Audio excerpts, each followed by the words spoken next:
companheiros, começando mais uma análise política aqui na Causa Operária TV. Muito bom dia para todo mundo, bem-vindos a todos aí que estão no nosso chat. Essa análise política da semana, direto aqui da 45ª Universidade de Férias do PCO e da Aliança da Juventude Revolucionária, que começou no dia 17 de janeiro, hoje é o último dia da Universidade de Férias, e amanhã a gente ainda tem uma plenária nacional dos militantes do PCO para organizar a luta de 2020, para organizar o congresso do partido.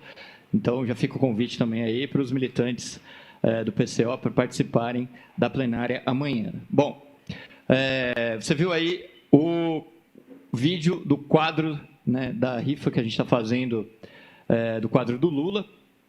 Essa rifa entre e contribua com a rifa, contribua com a Causa Operária TV e com o PCO.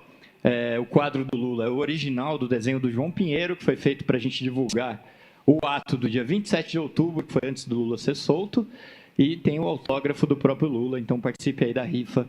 Se você ainda não adquiriu, adquira. Se você já adquiriu, adquira mais números dessa rifa do quadro do pela Causa Operária TV. A aula começa hoje às 16 horas, a última aula do curso, então fiquem ligados. E eu aproveito também para chamar você a ser um assinante do site Universidade Marxista. Lá já tem muitos verbetes, a enciclopédia marxista, cronologias, textos traduzidos, livros na íntegra, áudios, vídeos. No site da Universidade Marxista você assina para ter acesso a esses materiais e nos ajuda a justamente financiar toda a estrutura de internet que a gente tem E o site Universidade Marxista serve para a gente poder financiar toda essa estrutura da internet aqui no local da 45ª Universidade de Férias do PCO e da JR. E além de você ter acesso a todo esse material também aí, desse curso Fascismo, o que é e como combater. Bom, é isso. Eu vou passar a palavra para o companheiro Rui mais essa análise e depois a gente abre para as perguntas dos companheiros que estão aqui assistindo presencialmente na 45ª Universidade e também para os companheiros que estão na internet.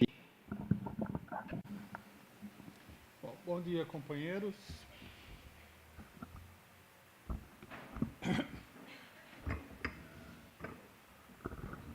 Nós temos aí, durante a semana, alguns acontecimentos importantes que necessitam uma análise também no sentido de definir qual é a linha política de intervenção na situação nacional que nós devemos traçar, né?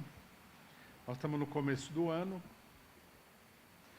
e, logicamente, que esse problema ele adquire uma importância muito grande. Tá? Há uma discussão bastante grande entre vários setores de esquerda sobre o que fazer, né? Supostamente, o eixo da discussão seria como lutar contra o governo Bolsonaro. Bom, vamos ver aí alguns acontecimentos significativos da semana que mostram um pouco qual é a situação política, qual é a tendência ao desenvolvimento da situação política. O mais importante de todos foi a ação do Ministério Público contra o jornalista do Intercept, né, Glenn Greenwald, onde foi aberta uma denúncia para transformar o jornalista num criminoso que teria hackeado aí a Operação Lava Jato, que teria feito uma série de ilegalidades. Logicamente que todo mundo protestou contra esse acontecimento, que é absurdo, né?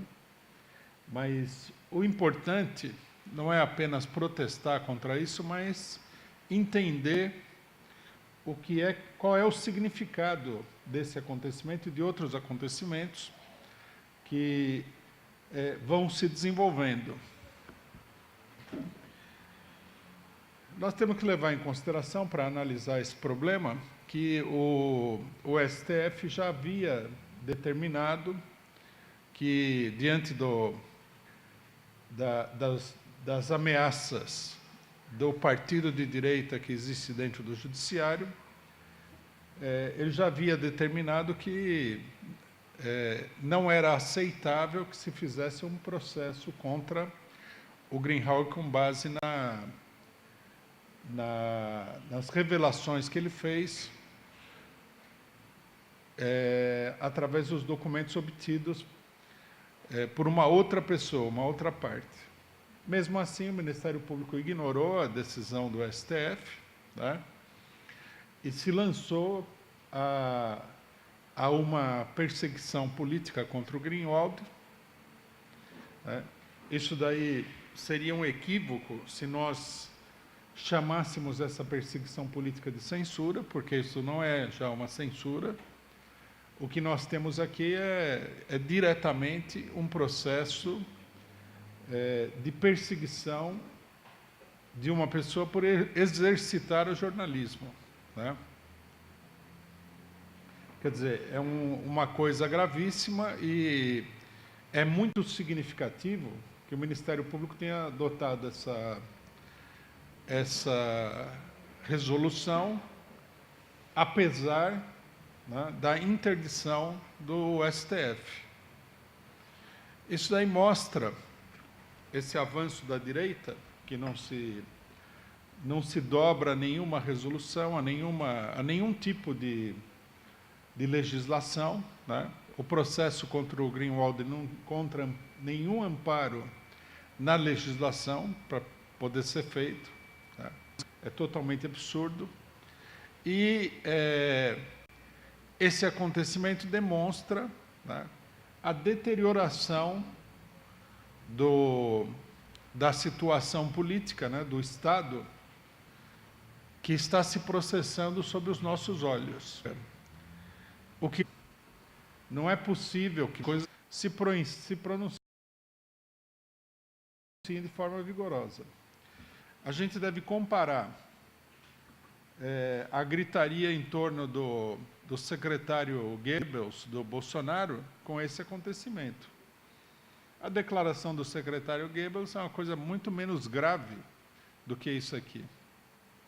No entanto, aquilo lá deu lugar a todo um carnaval, né? Enquanto que isso aqui não dá lugar a coisa nenhuma, reação nenhuma em particular, né? Isso daí mostra muito claramente que a esquerda se contenta com um jogo de aparências, né? Que a burguesia, a grande preocupação da burguesia em relação ao governo Bolsonaro, o regime político, é controlar determinados excessos que ela acredita que possam levar a uma crise do governo Bolsonaro e do regime político, mas não controlar, né, o avanço sistemático da ditadura no interior do regime político, né? Enquanto isso, de um modo geral, a oposição e a esquerda vão ficando a reboque da política da burguesia de manter as aparências, né? Tirando aí o secretário nazista, ao mesmo tempo em que, do ponto de vista dos fatos, da realidade política e jurídica, a situação avança cada vez mais para a direita, né? O significado fundamental do caso do Greenwald é esse daí. Nós temos aí uma pressão constante do conjunto das instituições da burguesia, da imprensa, no sentido de afirmar um regime de fato, um regime baseado na arbitrariedade e não no Estado de Direito. O segundo acontecimento que vai no mesmo sentido, né, é a questão do juiz de garantias. Todo mundo deve lembrar que os deputados da esquerda votaram no pacote dito, né, anticrime do Sérgio Moro, com o pretexto, a desculpa, de que eles haviam aí derrubado partes significativas do decreto, do pacote, e que eles haviam incluído o juiz de garantias.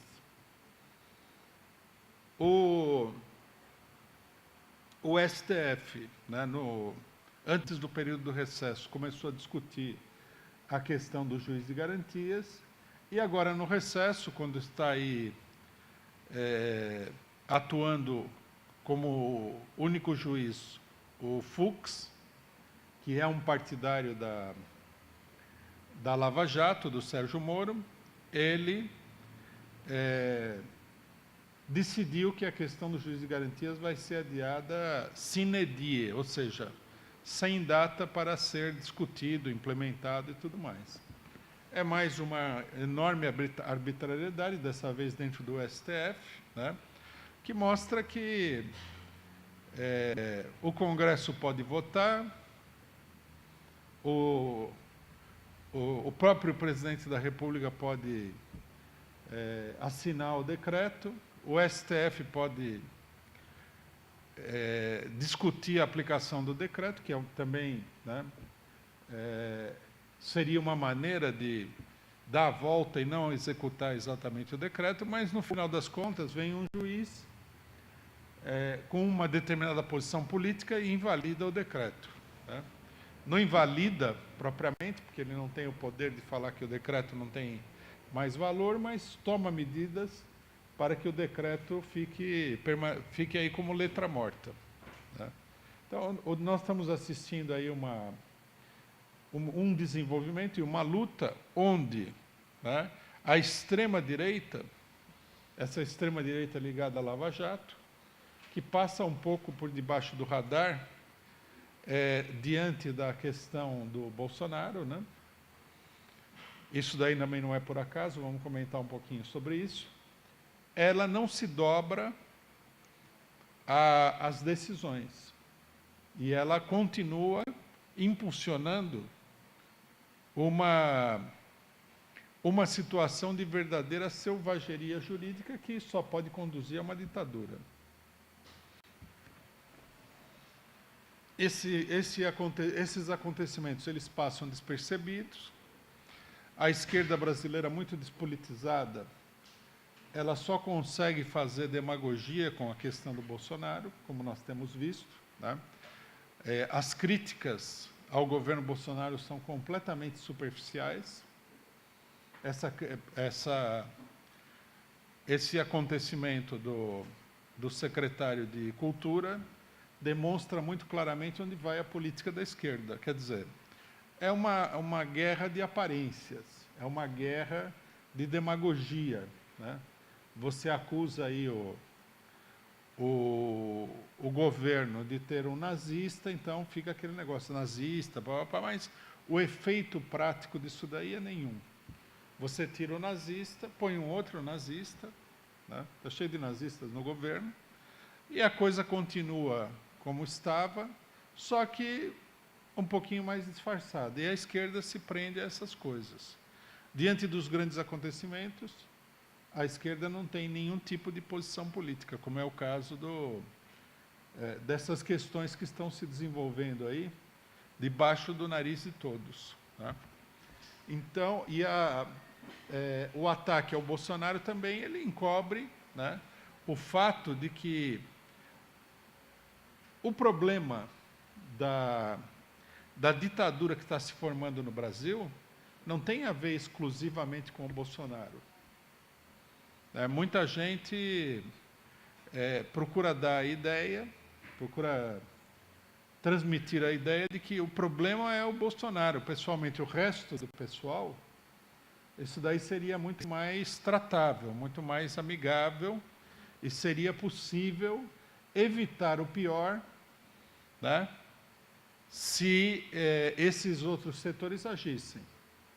Na verdade, isso é totalmente falso, e a gente vê na movimentação do setor, digamos assim, jurídico da direita, que tem um grande peso no regime político, que teve uma importância absolutamente decisiva no golpe, como é o caso do próprio Sérgio Moro. Então, nós começamos o ano aqui com uma série de acontecimentos que mostram um aprofundamento da ditadura que está se formando no país, e isso com a completa passividade política da esquerda e da oposição em geral.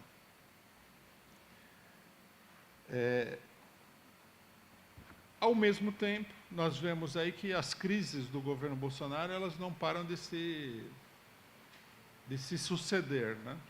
Nesse ano aqui nós tivemos aí a crise do SECOM, um escândalo, né? Onde o ministro, que é encarregado de tratar com empresas de comunicações, né? Ele tem como clientes essas mesmas empresas de comunicação. Isso aí passou batido, né? A esquerda procurou fazer um carnavalzinho em torno disso, mas não foi para frente, porque as denúncias, no final das contas, elas acabam indo para frente apenas quando elas são tomadas pela imprensa capitalista, pela imprensa golpista, né?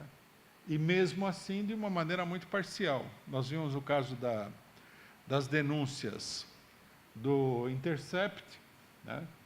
Que o Intercept divulgou aí com a Folha de São Paulo, a Veja, etc. e tal, que o resultado disso daí foi um resultado muito pequeno, não deu em nada, né? Esse ano aqui nós já tivemos outras crises, tivemos a crise do SECOM, estamos vendo aí o atrito entre o Bolsonaro e o Moro dentro do governo, e não acontece nada. Aparentemente, a esperança de toda a esquerda é que, em algum momento, por algum milagre, né, pela ação divina, o governo Bolsonaro se afunde aí.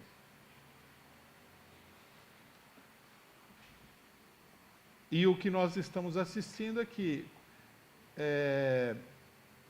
por mais que as crises elas tenham um caráter explosivo, elas não prosperam. E elas não prosperam por um motivo muito claro. O conjunto da burguesia, né, apoia o governo Bolsonaro e, portanto, defende esse governo, apesar dos atritos que se desenvolvem dentro do governo, como é o caso desse atrito entre o Bolsonaro e o Moro, onde o Bolsonaro ameaçou de cortar os poderes do Moro, fez uma pressão aí, ele voltou atrás.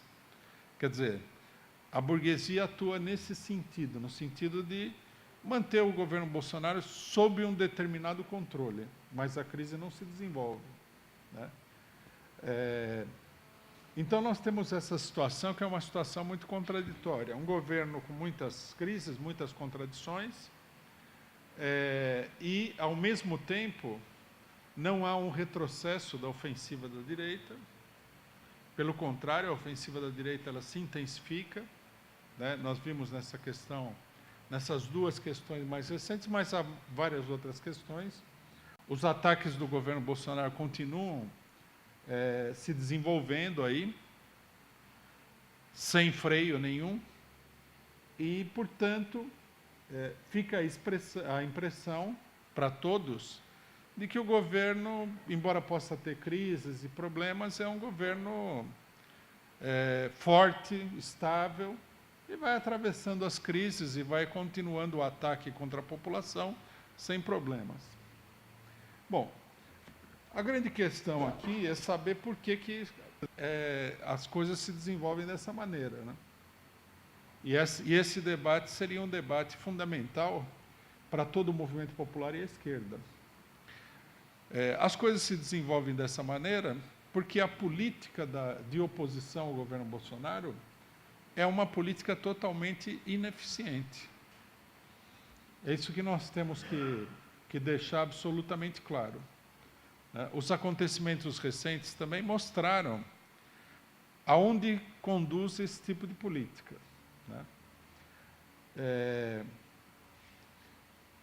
O acontecimento mais significativo foi justamente o caso do secretário de Cultura, né? O secretário de Cultura fez aquela declaração, a esquerda toda começou uma gritaria, né? E a gritaria significava mais ou menos o seguinte: você não pode ter um ministro que seja declaradamente nazista. Você pode até ser nazista, né? mas você não pode se declarar como nazista. Quer dizer, é um tipo de oposição que não tem absolutamente nenhuma consequência maior. Aí, bom, um detalhe aqui importante, né, que toda a esquerda, ela se envolveu, né, ela se enveredou por esse caminho. Vamos tirar o ministro nazista, ao invés de colocar o problema óbvio, que é vamos tirar o governo, que é um governo nazista. Chegando ao extremo, né, depois dos acontecimentos, a gente viu organizações de esquerda como o PSTU, por exemplo, que queriam tirar o governo, né, que queriam tirar o ministro, queriam consertar o Ministério do Moro, que estavam pedindo para o Moro melhorar o ministério dele. Eles publicaram uma outra nota que é muito significativa do caráter absolutamente sem consequência dessa política, que é a seguinte: não basta tirar o ministro tem que ir preso também. O que significa piorar a posição, porque se você propõe que o ministro seja preso por ter declarações nazistas, você abre a porteira para que o regime político, que está nesse momento dominado pela direita, imponha também a perseguição aos comunistas. Uma coisa que, inclusive, está no ar, nós vamos fazer um comentário aqui sobre uma matéria do Intercept, onde eles colocam exatamente isso. Tanto o comunismo como o nazismo são ditaduras, são regimes totalitários, genocidas, monstruosos, etc. e tal, e a esquerda não deve apoiar o comunismo. A esquerda deveria ser que nem o Partido Democrático norte-americano, apoiar Hillary Clinton, né? Mas é uma investida política no sentido de mostrar que se a extrema-direita vai ser perseguida, coisa que é uma completa fantasia política, vamos perseguir também o comunismo. Aí o PSTU, por não conseguir elaborar uma política de luta contra o governo, cai nesses absurdos. Também, qual que é a vantagem de prender o ministro do Bolsonaro? Nenhuma, né? A única vantagem, o único resultado disso seria justamente, né, levar a a criação do crime ideológico. É crime você ter uma determinada ideologia, que é mais uma das proezas da esquerda pequeno-burguesa nacional, que fica inventando um crime atrás do outro para o Estado capitalista poder punir as pessoas de uma maneira mais profunda e mais abrangente. Bom, esse é um detalhe da situação, mas o acontecimento que eu acho que é o mais significativo, que mostra bem, né, o resultado dessa política, é o desenvolvimento do que aconteceu com a questão da Secretaria da Cultura. Saiu o Goebbels, né, e o Bolsonaro indicou a Regina Duarte, que é, né, salvo engano, tão fascista quanto o cidadão anterior. Porque nós não vamos cair no conto do Vigário de que o cidadão, para ser fascista, ele precisa recitar o Goebbels, né? Tem muito fascista que nunca recitou ninguém, só se dedicou a matar e torturar as pessoas, né? E você falar que o problema é a pessoa recitar o Goebbels é confundir a realidade com determinado tipo de manifestação ideológica. Tem muita pessoa aí que fala que admira o Hitler, que nunca vai matar ninguém também. A ideologia não significa absolutamente nada nesse sentido, né? Bom, aí, com a subida para a Secretaria da Cultura da Regina Duarte, um setor mais afoito, né, que passa por esquerdista dentro da situação política brasileira, mas que na realidade não é, saiu a campo para buscar um acordo com o governo Bolsonaro através da Secretaria da Cultura, né? A primeira iniciativa foi da mulher do Caetano, da ex-mulher, né, do Caetano Veloso, Paula Lavigne, que é empresária da cultura. Logicamente, como empresária da cultura, ela deve estar passando um período de vacas magras aí, dada a dominação da direita, né, no Ministério e o ataque a tudo quanto é tipo de manifestação minimamente real da cultura. Aí ela rapidamente falou que a Regina Duarte é de direita, mas não é nazista. O que, na verdade, é uma distinção que é um verdadeiro conto do vigário, né? E falou que a classe artística deveria entrar em contato com a Regina Duarte, porque, logicamente, como ela não é nazista, ela abriria grandes possibilidades aí na Secretaria de Cultura. Chegou a elaborar reivindicações para serem levadas para a possível nova secretária. Aí, na esteira dela, veio a Patrícia Pilar, ex-mulher do Ciro Gomes, com a mesma política. Então, dá para perceber que todo um setor aí que passa por ser esquerdista já adotou a política de chegar num acordo, chegar num compromisso com o governo Bolsonaro. Quer dizer, a oposição ao governo Bolsonaro é uma oposição, em grande medida, de mentirinha. O que significa você levantar uma plataforma para o setor artístico para discutir com o governo Bolsonaro? Significa encontrar um terreno comum, um compromisso, um pacto, uma aliança com o governo Bolsonaro. E muita gente, algumas pessoas criticaram isso, outras pessoas não. Aí, né, para mostrar como essa política é uma política fantasiosa, a nova secretária, não nazista, já indicou aí para trabalhar na secretaria uma evangélica dessas mulheres, desses setores fanáticos aí que querem transformar, né, o Estado num instrumento de propagação de uma ideologia profundamente reacionária em todos os lugares. Quer dizer, acabando com essa fantasia de que é possível chegar a um acordo, a um terreno comum com o governo Bolsonaro.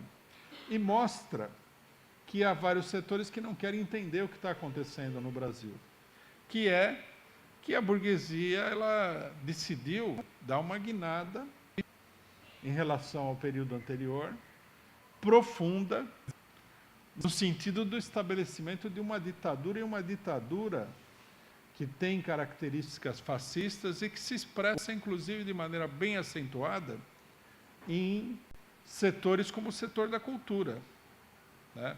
A cultura, a educação, quer dizer, um dos objetivos declarados do governo é usar o Estado como instrumento de doutrinação de tipo fascista dentro do país, para, segundo eles, acabar com a esquerda. Daria a impressão de que eles querem acabar com a esquerda através de métodos puramente ideológicos, mas, na verdade, nós sabemos, né, que essa ofensiva ideológica contra a esquerda é apenas parte e uma preparação para uma ofensiva de maior vulto e mais concreta, ou seja, de repressão política contra a esquerda.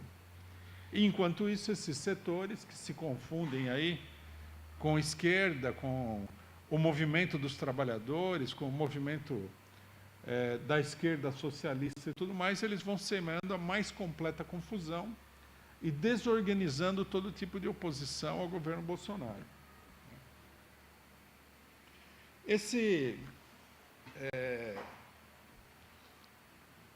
Essa tendência política de compromisso com o governo Bolsonaro, que é uma tendência política de compromisso com os golpistas em geral, né? Porque, se nós observarmos bem a movimentação em relação à Secretaria de Educação, nós vamos reparar o seguinte, que é a velha política do lado bom e do lado mau do governo. Então, por exemplo, o ministro que cita Goebbels é o lado mau do governo. A Regina Duarte, ela pode até ser direitista, porque esse é um governo de direita e no governo todo mundo é direitista, todo mundo é de extrema direita. Mas ela não é nazista, quer dizer, ela é o lado bom do governo. Todo um setor da esquerda, né, o setor mais direitista da esquerda, mais próximo da burguesia, ele tem insistentemente feito propaganda da ideia de que no interior do bloco golpista da burguesia há o golpista bom, o golpista do bem, e há o golpista mau, o golpista do mal. Se nós formos observar, nós vamos ver que o golpista do mal é uma minoria.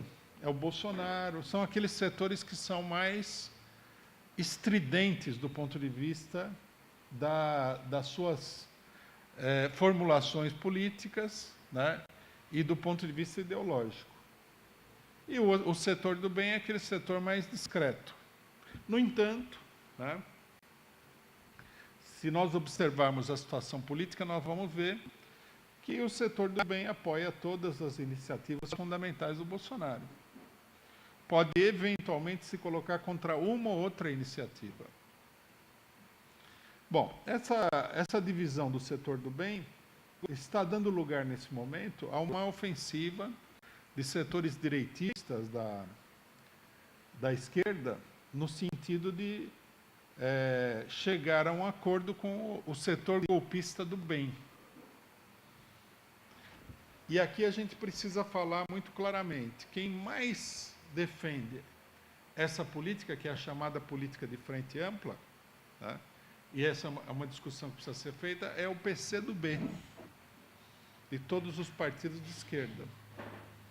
Vocês viram aí que o Flávio Dino, governador do Maranhão, que governa numa aliança com a direita do Maranhão, né, ele tomou a iniciativa de entrar em contato com o Luciano Huck, com o Fernando Henrique Cardoso, e o PCdoB fala na necessidade de constituir uma frente ampla, que já é óbvio do que se trata essa frente ampla. A frente ampla é uma frente com o setor fundamental dos golpistas, dos que deram o golpe de 2016. Porque o setor mais importante do golpe de 2016 não foi o Bolsonaro. O Bolsonaro, ele ocupou um papel relativamente secundário no golpe. Ele se beneficiou do golpe, né? Os setores que apoiaram o golpe foram evoluindo através de uma radicalização política que é natural, numa mobilização contra a esquerda, para a direita. Mas o Bolsonaro não estava aí na liderança de tudo isso. Quem estava na liderança de tudo isso era a burguesia, os partidos burgueses tradicionais, a imprensa burguesa de um modo geral, né? E, finalmente, embora esse não fosse o resultado que eles previam, né, eles acabaram tendo que apoiar o Bolsonaro. Quer dizer, eles apoiaram... Aqui é necessária uma explicação, porque a gente vê muita confusão a respeito desse problema, né? A burguesia não apoiou o Bolsonaro porque ela acha que o Bolsonaro é o melhor representante da política de direita que o governo Bolsonaro leva adiante. Não. A burguesia apoiou o Bolsonaro porque ela não teve nenhuma opção no momento da eleição. Os seus candidatos se esvaziaram. Um setor importante da burguesia, digamos assim, menor, né, que não são os banqueiros, não são os grandes industriais, grandes, se deslocou para o Bolsonaro, porque esse setor está procurando uma solução mais radical para determinados problemas, e a burguesia viu que não havia alternativa. Era ou votava no Bolsonaro, ou deixava o PT ganhar as eleições, o que para eles era uma coisa inaceitável, né? E aí o Bolsonaro no governo, ele faz um monte de coisas, mas a burguesia vai podando, né, determinados aspectos da política dele que para ela não são significativos, mas outros aspectos que vão sendo colocados em prática vão sendo colocados em práticas não porque o Bolsonaro ganha a parada dentro do regime político contra a burguesia, e sim porque a burguesia apoia. E não é, e aqui também um outro esclarecimento é necessário, que é o seguinte: não é apenas o problema da política econômica, porque há aí uns falsificadores ou pessoas extremamente confusas que falam o seguinte: a burguesia apoia a política neoliberal do Paulo Guedes. Não é só isso que esses setores do PSDB, do DEM apoiam. Eles apoiam muito mais do que isso. Eles apoiaram, por exemplo, o pacote anticrime do Moro. Foi aprovado com uma proposta praticamente de consenso, inclusive com o apoio da maior parte da esquerda. O que isso daí tem a ver com a política econômica? Nada. Isso daí faz parte de uma política de transformação do regime político numa ditadura. O que a burguesia tem feito contra toda essa violência do Witzel no Rio de Janeiro? Nada. Absolutamente nada. O que a burguesia tem feito contra toda a campanha do Escola Sem Partido, o ataque às universidades? Nada. Quer dizer, a burguesia do bem apoia quase tudo que o Bolsonaro faz. Provavelmente ela fizesse a coisa de uma maneira um pouco diferente na forma, mas ela não é contra o que o Bolsonaro está fazendo no conteúdo, em quase 100% dos casos, né? Algumas coisas eles divergem do Bolsonaro. Por exemplo, na questão do armamento, dá para perceber que a burguesia não é favorável à política do Bolsonaro com relação ao armamento. Por quê? Porque a burguesia ela vê, né, o problema do armamento como uma ameaça ao próprio regime político burguês, que é a mesma coisa que a gente vê nos Estados Unidos e no mundo inteiro. A burguesia, de um modo geral, não é favorável a armar o povo, por um motivo muito simples: povo desarmado é povo conquistado, povo armado é um perigo. Então, quer dizer, nesse caso, inclusive, a política da burguesia contra o Bolsonaro é mais reacionária do que a política do Bolsonaro, embora ela pareça mais civilizada, porque há setores da esquerda que não conseguem pensar, que apoiam a política do desarmamento, né? Caso contrário, não. Então, é muito importante mostrar isso daí, porque há uma mistificação de vários setores com relação a esse problema da divisão entre os golpistas do bem e o do mal, né? Se nós formos olhar de uma maneira bem profunda, nós vamos ter que tirar duas conclusões fundamentais. A primeira é que os golpistas do bem, numa série de coisas, são piores do que os golpistas do mal. E a segunda é que os golpistas do bem, eles são o setor mais poderoso da burguesia, e é deles que vem o impulso para o bolsonarismo. O bolsonarismo não é um movimento que seja completamente independente dos outros setores da burguesia. Não. É a própria burguesia que impulsiona o bolsonarismo.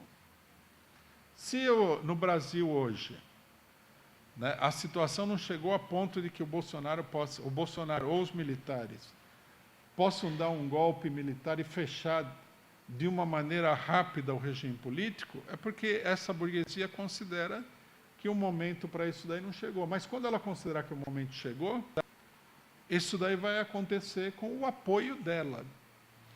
Então, essa política da frente ampla que o PCdoB e outros setores da esquerda propõem é uma política de desastre total e completo para o movimento popular. E tem que ser duramente combatida, né? Essa investida do Flávio Dino de procurar o FHC é uma política de chegar num acordo geral com os golpistas, com as pessoas que colocaram o Bolsonaro no poder. O que o movimento popular tem a ganhar com isso daí? Nada. A não ser que a gente acredite mesmo que os cardeais do PSDB, como o FHC ou do DEM, vão sair às ruas para defender o movimento popular contra o Bolsonaro. Mas se alguém acredita nisso daí, está louco, está batendo pino, não está raciocinando corretamente. É uma coisa totalmente absurda. Portanto, isso aqui tem que ser duramente denunciado, né? Aqui a gente precisa estabelecer também alguns conceitos que são importantes. Primeiro, que para derrotar a investida da burguesia, da extrema-direita e tudo mais, é preciso confrontar a burguesia com uma mobilização, né? Quando nós falamos mobilização, significa mobilização de rua, greves, ocupações de fábrica, de terreno, manifestações, etc. e tal, contra a ofensiva da direita. Nesse marco aí, qual é a contribuição que pode dar o PSDB, o DEM, os partidos de direita que estão sendo aí buscados para uma frente ampla? Nenhuma. O que eles vão fazer? Eles vão chamar o povo a sair na rua? Não vão. Pelo contrário, se o povo sair na rua e tentar derrubar o governo Bolsonaro, eles vão pedir para que a mobilização seja reprimida. Alguém tem alguma dúvida sobre isso? Não há como ter dúvida. Então, é uma política que não tem sentido nenhum. O que é necessário é montar uma frente das organizações de luta, de massas, dos trabalhadores, dos movimentos populares, para confrontar a ofensiva da direita em todos os lugares. E, nesse sentido, a proposta de frente ampla, ou outras frentes que há por aí, não faz sentido nenhum. Tá? Se nós colocarmos a questão desse ponto de vista, nesse terreno, essas propostas de frente, elas se revelam como totalmente absurdas, né? Como uma coisa totalmente sem pé nem cabeça. Bom, logicamente que o objetivo principal dessas frentes não é mobilizar o povo contra a direita, não é mobilizar o povo contra os golpistas, não é mobilizar o povo contra a ditadura que está se formando no país. O objetivo é um objetivo de tipo eleitoral. Quer dizer, esses setores aqui estão procurando uma coligação eleitoral que, segundo eles, né, levaria a vitória contra a direita. Quer dizer, a vitória contra a direita seria o quê? Você se unifica com o DEM, com o PMDB, com o PSDB, com outros partidos direitistas contra o Bolsonaro. Mas isso daí vai significar que, vamos supor, os governos, os parlamentares, as coligações que forem eleitas sobre essa base vão, ainda que no limitado terreno parlamentar e tudo, lutar contra o Bolsonaro? Não. O que vai acontecer é o que a gente já viu aqui, né? Os eleitos sobre essa base, eles vão adotar uma política direitista. O que a gente viu no Nordeste? Quando se deu a eleição passada, muita gente da esquerda comemorou aí entusiasticamente a eleição dos governadores de esquerda no Nordeste. Teve gente que falou, precisa separar o Nordeste do resto do país, né? O Sudeste é reacionário, o povo nordestino que é de luta, etc. e tal. Só que, né, eles não se deram conta de que esses governadores do Nordeste foram todos eleitos sobre a base de uma coligação ao estilo da Frente Ampla. O governador Rui Costa, na Bahia, ele tem uma integração profunda com o DEM da Bahia, com o Antônio Carlos Magalhães, que é prefeito de Salvador, o neto do famoso Toninho Malvadeza. E, na hora H, né, esses governadores estão a serviço de uma política direitista. Eles foram os primeiros a aplicar a reforma da Previdência nos seus estados.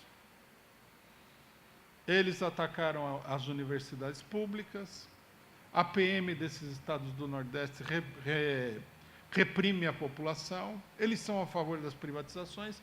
Quer dizer, foi uma vitória, como é que se pode dizer? Totalmente enganosa. Não houve vitória nenhuma.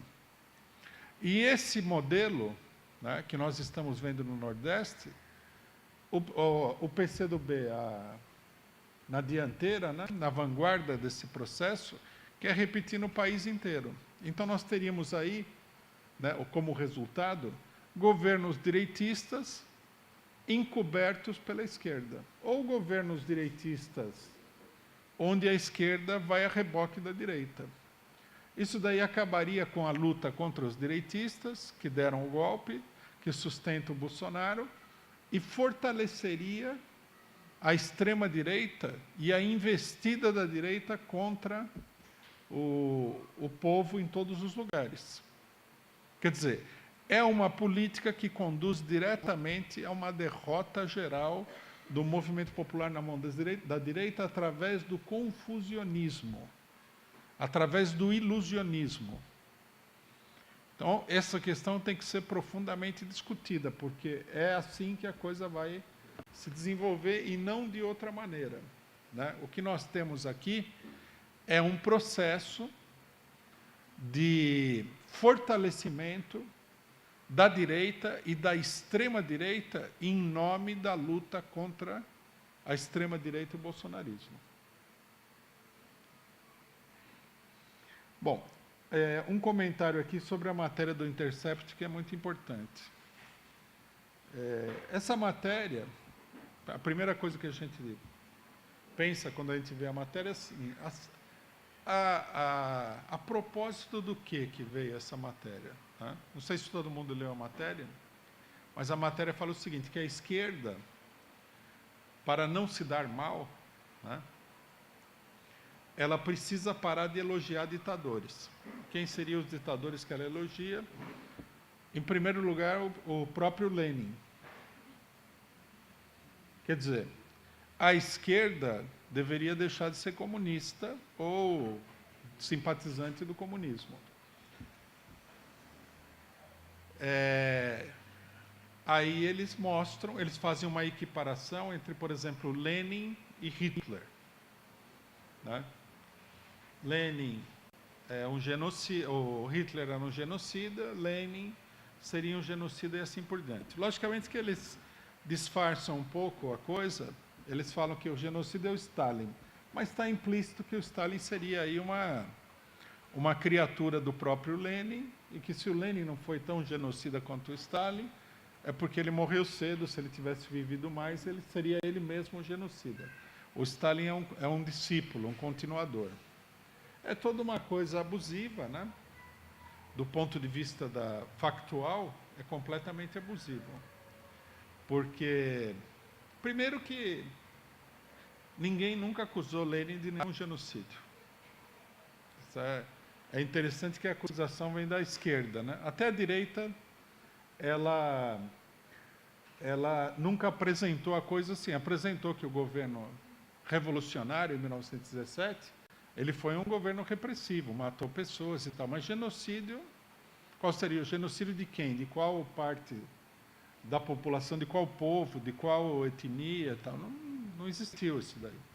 Simplesmente que houve uma revolução, a revolução ingressou numa guerra civil, e na guerra civil muita gente morreu. Morreu muito mais gente do lado do governo soviético do que do outro lado, né?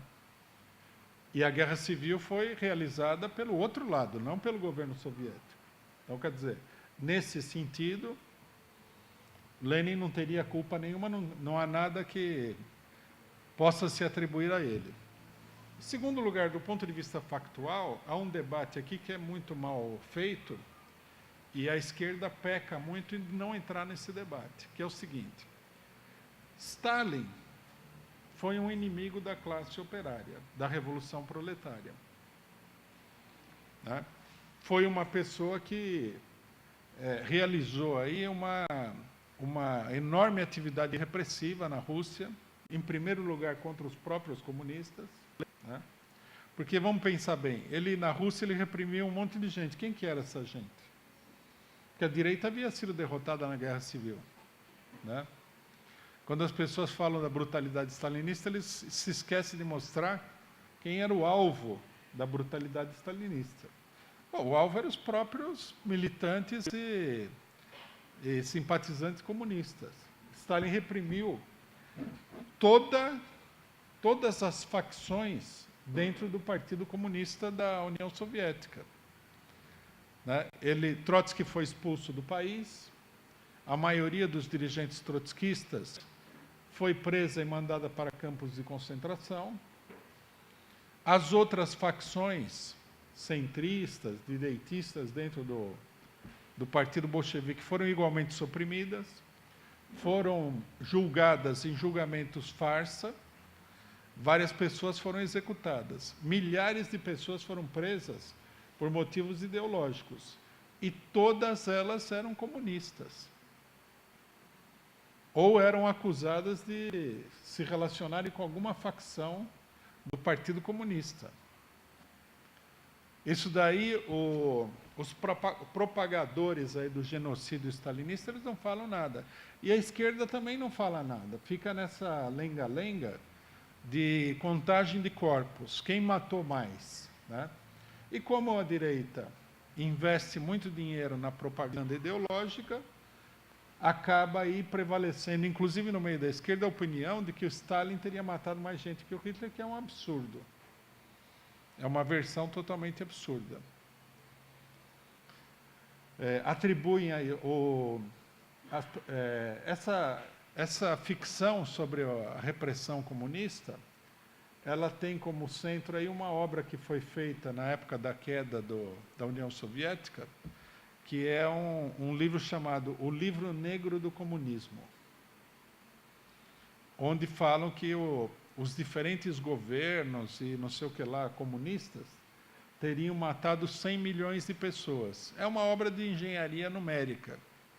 Eles foram criando aí, né, números de diversas situações para chegar num número que já era, digamos assim, já era o objetivo deles chegar nesse número de 100 milhões, para mostrar que, na verdade, o comunismo não é só que ele se equipara ao nazismo, ele é pior que o nazismo. O livro, nesse sentido, é uma apologia ao nazismo, uma apologia do nazismo. É uma tentativa de mostrar que o Hitler, tudo bem, não era um bom governante, mas não era nada perto desses comunistas monstruosos, etc. e tal. Isso tudo é uma enorme falsificação, qualquer que seja a crítica que a gente possa levantar ao stalinismo, ao maoísmo na China, etc. e tal, né? Não dá para a gente explicar detalhadamente aqui como é que foi feita essa falsificação, mas é uma falsificação. No caso da União Soviética, por exemplo, onde eles chegam a apontar que haveria 30 milhões, 40 milhões de mortos, que é um número inventado, né? O núcleo fundamental de toda essa numerorragia deles é o fato de que, após a crise, né, de 1930, no confronto com os camponeses, na Rússia teriam morrido 10 milhões de pessoas por causa da crise agrária. Quer dizer, Hitler não matou ninguém por uma crise agrária, matou diretamente. Aqui, o genocídio seria o fato de que uma determinada política levou a uma situação de fome, e essa situação de fome matou as pessoas. A gente pode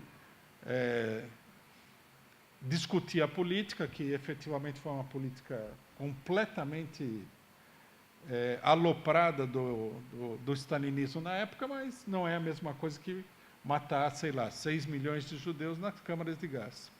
Depois, ninguém sabe mesmo quantas pessoas morreram nesse momento. Os números são todos artificiais. No final das contas, é tudo propaganda. A primeira pessoa a escrever sobre isso daí, que é é um escritor, um estudioso da União Soviética, se não me engano, britânico. Ele falou que foi ele que inventou o número, teriam morrido 10 milhões de pessoas na crise agrária. E, portanto, Stalin teria matado, sei lá, 15 milhões de pessoas, alguma coisa, que são todos números, na realidade, inventados. Não há registros disso daí. Não há um registro que diga que tantas pessoas foram executadas, etc. e tal. É propaganda anticomunista. Quer dizer, nós não devemos confundir a oposição e a crítica ao stalinismo, né, com a propaganda da direita. Nós também não devemos confundir o stalinismo com o socialismo, que uma coisa não tem nada a ver com a outra. Mas, né, essa maneira especial de ver a coisa, de equiparar o nazismo, né, a extrema-direita, com o chamado comunismo, verdadeiro ou fictício, é uma obra da propaganda da extrema-direita internacional. É uma obra de propaganda anticomunista. E os redatores do Intercept repetem isso daí de uma maneira muito desajeitada, porque eles... o ponto de partida da crítica deles é uma crítica a uma deputada do PSOL que fez uma homenagem a Lenin. Então, segundo eles, Lenin era uma ditadura, Hitler era uma ditadura, né? As ditaduras são todas iguais, todas são ditaduras, independentemente de qualquer outra coisa, e a esquerda não deveria elogiar nenhuma dessas ditaduras. Quer dizer, o fundo da questão é anticomunista, né? Isso daqui deve ser duramente criticado, porque é meio que um cavalo de Troia, né? Aparece um órgão aí que se apresenta como sendo de esquerda, que é o Intercept. Esquerda, logicamente, que é uma esquerda não socialista, dá para perceber por várias coisas que são publicadas no Intercept, é uma esquerda, entre aspas, democrática, mas aparece como sendo de esquerda, denuncia o Sérgio Moro, essa coisa toda. E aí alguns setores dentro do Intercept, né, não sei se essa é a orientação geral do órgão, querem entrar nessa seara de eu não sou nem a favor da extrema-direita, nem a favor do comunismo, nem Hitler, nem Lenin, nem Mao Tse-tung, Stalin, Trotsky, seja lá o que for. Né? Então, a primeira coisa que a gente deve deixar claro é que isso daí é uma operação de tipo anticomunista. Segundo lugar, né, aqui já entrando mais numa crítica à ideologia em si da matéria, as pessoas que escreveram essa matéria deveriam explicitar o que é que eles defendem. Quais são esses governos bonzinhos que eles defendem que a gente não sabe quais são? Por exemplo, eles, logicamente, que não vão defender o governo do Trump, que para eles não parece bonzinho. Mas eles vão defender os outros governos norte-americanos, o regime político norte-americano. Se a gente fosse fazer uma disputa de números, né, o imperialismo mundial, Estados Unidos, França, Inglaterra, democrático, ganharia fácil em todos os quesitos de genocídio. Né? Foram esses países que impulsionaram a escravidão, foram esses países que impulsionaram a Primeira e a Segunda Guerra Mundial, as lutas coloniais, reprimiram revoluções em todos os lugares do globo, estabeleceram ditaduras em todos os lugares. Então, quer dizer, os democratas, eles são ainda, se for um problema de contagem de corpos, eles ganham com facilidade tanto do Hitler como do Stalin. Brincando, não é que eles ganham assim, por pouco, raspando. Tem que lembrar que foi o governo democrático dos Estados Unidos jogou 2 bombas atômicas no Japão. Muita gente não sabe, mas a Alemanha, uma parcela da Alemanha foi completamente destruída pelos bombardeios ingleses e norte-americanos. Quer dizer, não é que eles são também os preservadores da vida humana. Recentemente, inclusive, foi publicado um livro que mostra que o Churchill, propositalmente, né, bloqueou a entrega de comida na Índia e deixou 3 milhões de pessoas morrerem de fome de propósito. Quer dizer, ele sabia que essas pessoas iam morrer de fome. Inclusive, ele aparece no livro o seguinte comentário dele: essa é culpa deles, que eles se procriam como coelhos. Então, mata todo mundo, matou 3 milhões de pessoas. O Hitler matou 3 milhões de russos na guerra.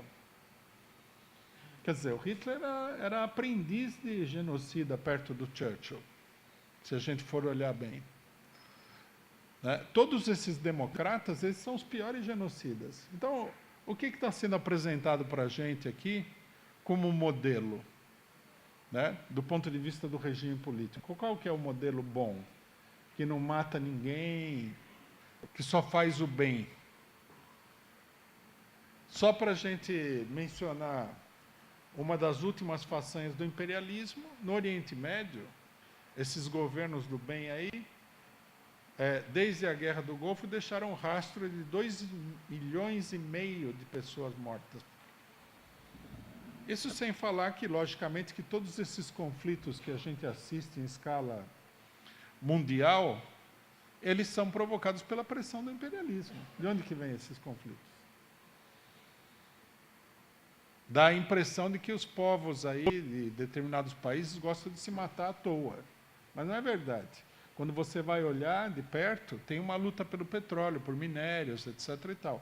A África é um genocídio permanente. Quem é o responsável por isso? São os países do bem.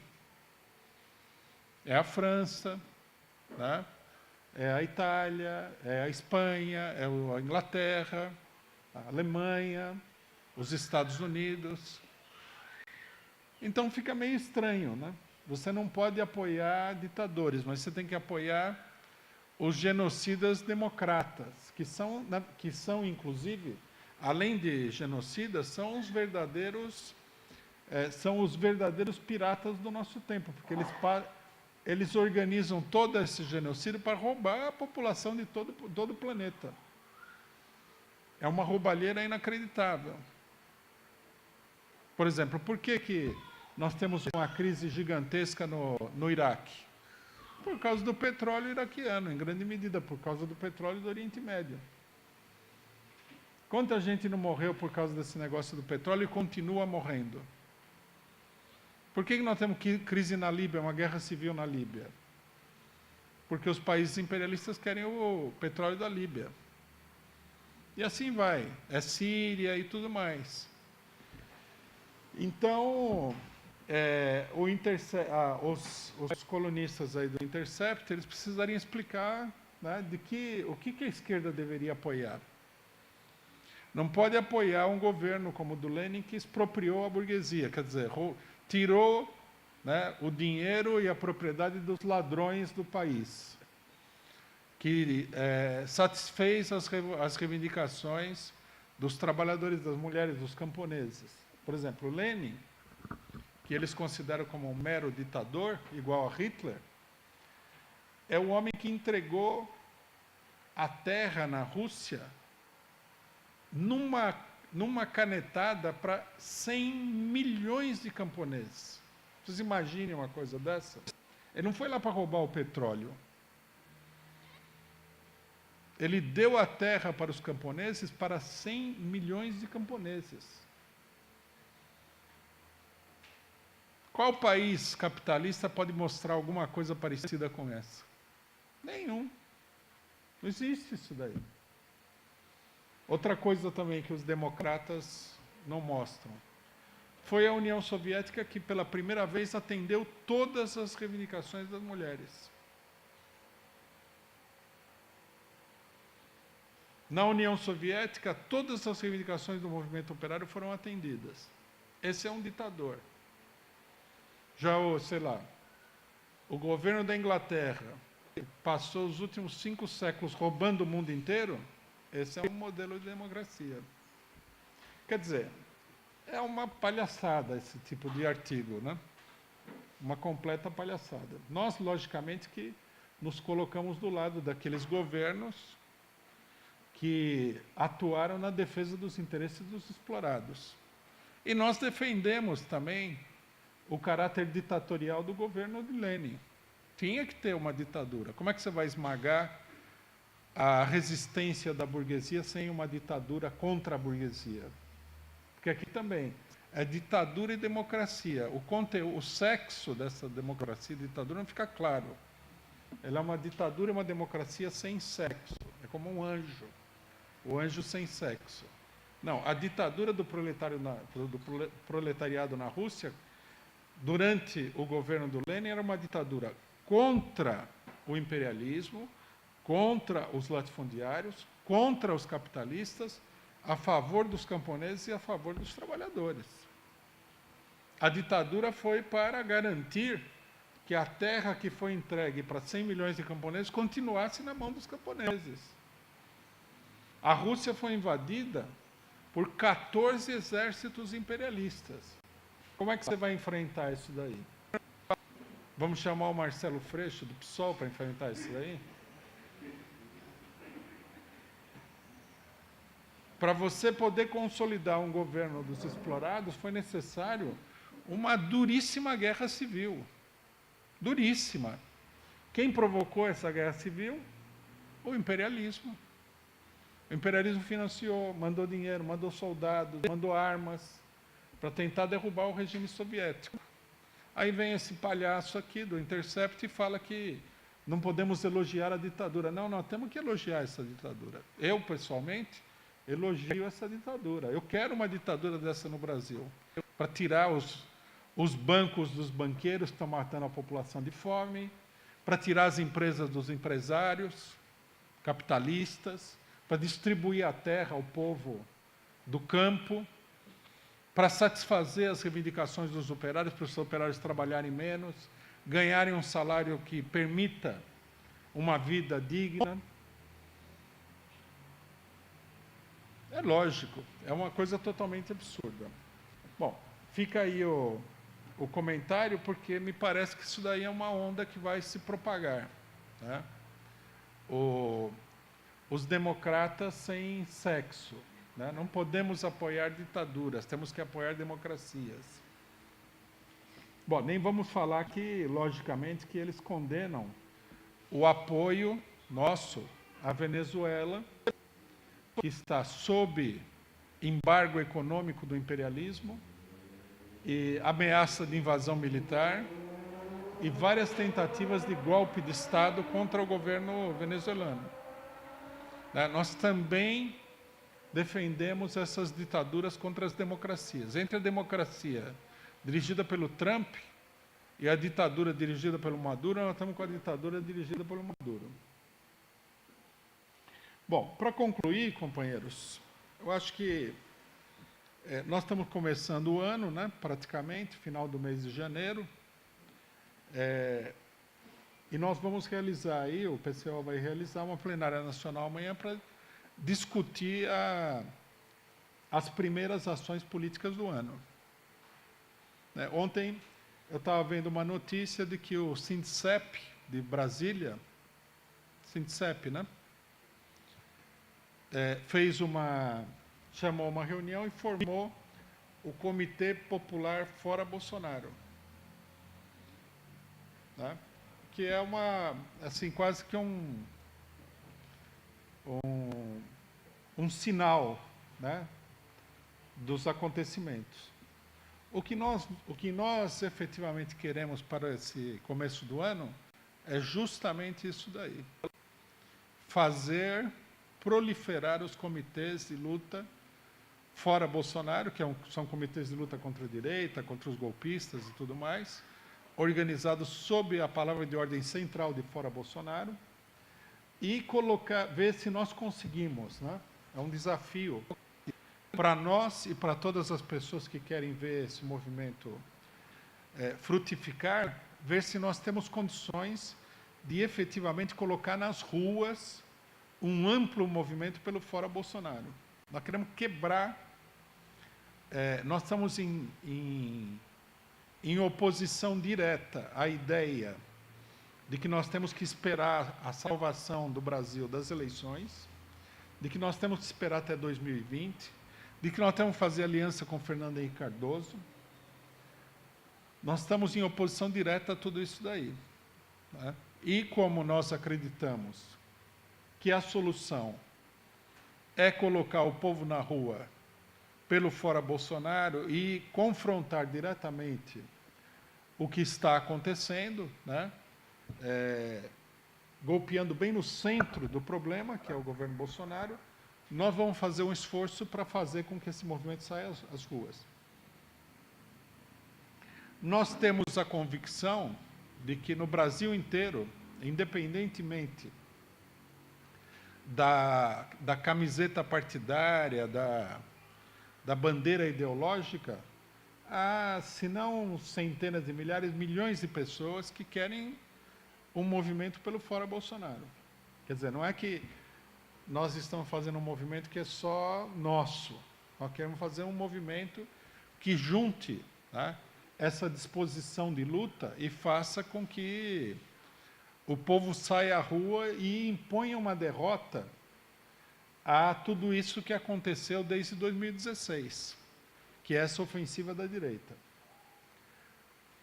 Nós consideramos que isso daí é uma questão fundamental, porque se a extrema-direita e os golpistas e a burguesia não for confrontada, a situação vai se deteriorar rapidamente, né, como está se deteriorando, como nós mostramos aqui nessa análise, no sentido do estabelecimento de uma ditadura que vai buscar impossibilitar qualquer tipo de reação popular aos duros ataques às condições de vida da população.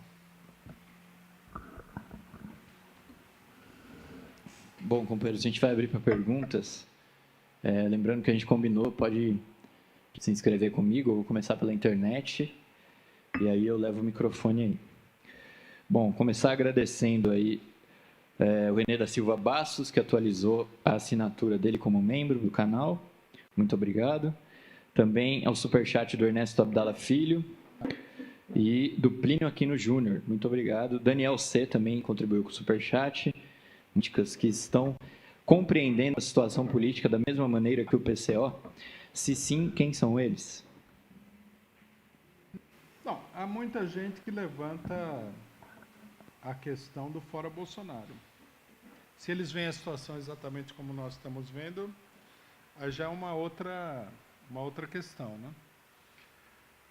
Há setores aí, em geral as direções não estão com essa política, né? A gente viu que foi feita uma espécie de bloqueio à luta pelo fora Bolsonaro.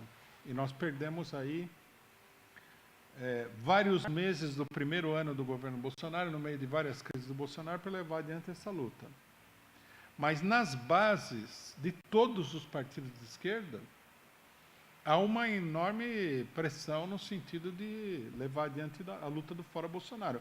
E nos setores que não são partidários, são independentes, não partidários, também há muita gente que quer levar adiante essa luta pelo fora Bolsonaro. Então, nós vamos buscar aí, né, chegar num acordo com esses setores para levar adiante essa mobilização. Agradecer o superchat do Carlos Botelho Pinto. A burguesia internacional... Nossa, isso aqui é avacalhado. A burguesia internacional mijara fora do pinico diante de Stalin. Por isso esse ódio moral e de classe diante do líder soviético. A Inquisição matou mais. Uma declaração, não é pergunta, né? Também superchat do Bozo Tchutchuca. Marmínio... Nossa Senhora. Somente o PCO para aliviar a pressão fascista. Depois ele fala um negócio que não entendi aqui. E também o superchat do Fernando Duda. Muito obrigado. Bom, tem mais uma pergunta aqui da Márcia C. Sabiam que quando Jean Willis entrou para a vida política, foi o Malvadeza Júnior o primeiro político a convidá-lo para entrar em seu partido? Malvadeza Neto, né? É. Acho que tinha um Júnior também. Né? Já tinha morrido nessa época. Bom, tem uma pergunta sobre o PSTU, do Antônio R. Vejo vocês criticando muito o PSTU, perdendo tempo com essa coisa insignificante. Quem é PSTU na fila do pão? Eu queria fazer um comentário sobre isso daí. O problema não é quem é esse, quem é aquele. Porque, por exemplo, quem são esses dois jornalistas do Intercept também? Então, ninguém. Então, por que não vamos criticar eles?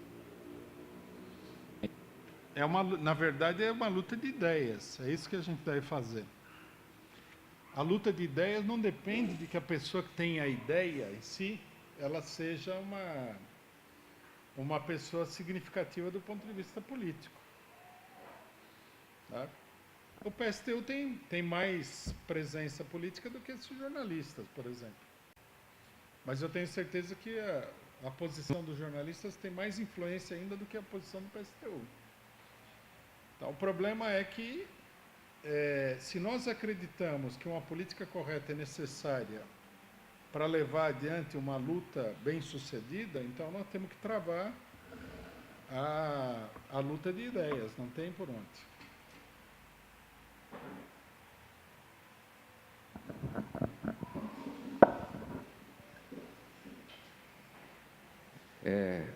Rui, você se referiu aí... Deixa eu ficar de frente. Sobre essa questão do ato de Brasília, né? Fora Bolsonaro, foi lançado o Comitê Popular Fora Bolsonaro. Isso aí é uma iniciativa do Comitê Abreu e Lima, né, de defesa da Venezuela. A gente faz parte desse comitê, né? Tivemos aí na mobilização em torno dessa plenária. E o que a gente vê é o seguinte, né?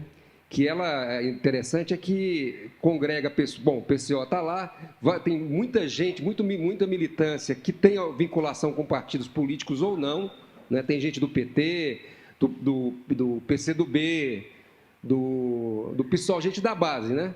Desses partidos estão participando também, então você vê assim, que tem uma perspectiva grande de desenvolvimento. Mas eu queria pegar o gancho disso aí para fazer uma pergunta sobre a questão você levantou esse problema de construção de comitês fora Bolsonaro, né? A questão de como seria, assim, como que você veria a formação desses comitês, a partir, inclusive, dos comitês do Lula Livre, do Liberdade para Lula, Lula Livre, que nós temos aí, que, inclusive, estão em funcionamento ainda, né? Como é que seria essa passagem? Não, eu acho que os comitês que já existem, eles naturalmente vão adotar a política do fora Bolsonaro. Nesse caso, não é necessário criar um novo comitê, né? E onde não existe o comitê deveria ser formado já com a política do momento, né?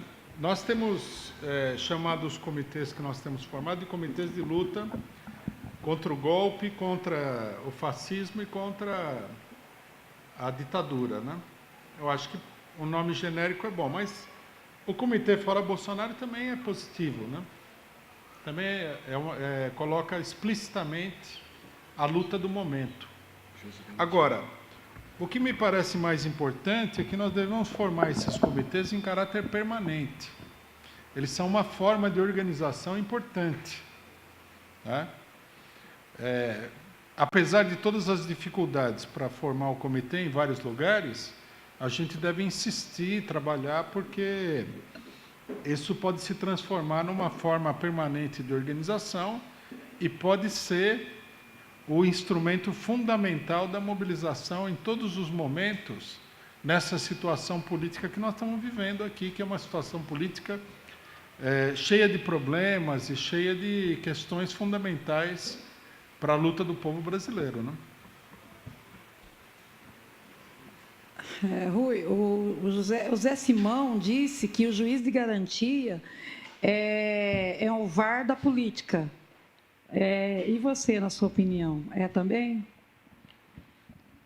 Então, o juiz de garantia é uma fórmula que foi encontrada aí por alguns setores para tentar, ao invés de expulsar e de derrotar, de esmagar a extrema-direita dentro do judiciário, decidiram colocar uma vigilância aí. É óbvio que isso aí não vai dar certo, né? Já está sendo difícil de implementar. Na hora de implementar, o juiz de garantia é um juiz. Quer dizer, quem que é o juiz? É o Sérgio Moro. Nós vimos os juízes aí. É uma corja. E num primeiro momento isso daí pode levar a que um juiz põe algum limite ao outro juiz, mas no final das contas não vai. Isso é como aconteceu com o Ministério Público, né? Os inteligentes aí da Constituição de 1988 decidiram fazer o Ministério Público para o bem do povo. Aí saiu o Dallagnol. Quer dizer, o pessoal já devia ter aprendido que essas coisas não funcionam. Uma coisa que poderia ser uma maneira de atacar, não é que vai funcionar perfeitamente, mas pelo menos geraria uma luta contra esses juízes, é a reivindicação de eleição dos juízes.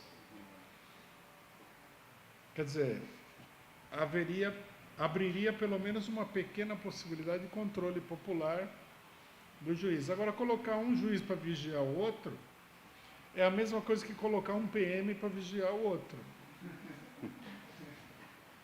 É óbvio que não vai dar certo. Isso daí é importante para a manipulação política do processo pelos poderosos aí. Um poderoso pega um juiz, outro poderoso pega o outro. Daí um fica brigando com o outro lá, né? Quando for julgado o Aécio Neves, por exemplo. Mas quando for o Lula, os dois se colocam de acordo e mandam o Lula para a cadeia. Já o VAR é um negócio um pouco diferente, né? Porque o VAR está dando lugar a uma quantidade, ao invés de melhorar, piorou, né? Porque no VAR agora você pode anular uma decisão do juiz e roubar depois, né?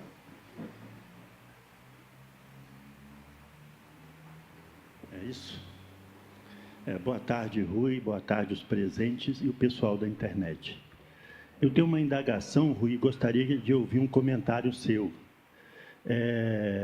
A gente, pelas conjunturas demonstradas em todas as suas análises, a gente vê que a única saída que a gente tem são as mobilizações, são os movimentos de rua.